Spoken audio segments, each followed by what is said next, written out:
વસઈ નજીક કાર અને રિક્ષા વચ્ચે અકસ્માતની એક ઘટના સામે આવી છે। આજે 5 જાન્યુઆરીના રોજ બપોરે 12:22 કલાકે વિસનગર ગોજારિયા હાઈવે ઉપર વસઈ ગામથી આગળ કાર અને રિક્ષા વચ્ચે અકસ્માત થતાં રિક્ષામાં બેઠેલા લોકોને ઈજાઓ થવા પામી છે।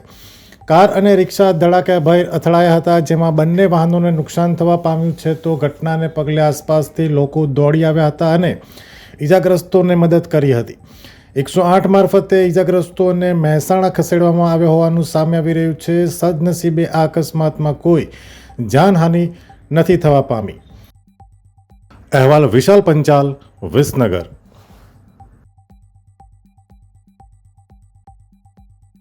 અમે તમને આપીશું પળે-પળના સમાચાર। જો તમે અમારા નિર્ભય માર્ગ ન્યૂઝ ચેનલને સબસ્ક્રાઇબ કર્યું નથી તો અત્યારે જ નીચે આપેલા આઇકોન બટન પર ક્લિક કરીને સબસ્ક્રાઇબ કરો અને શેર કરવાનું ભૂલશો નહીં।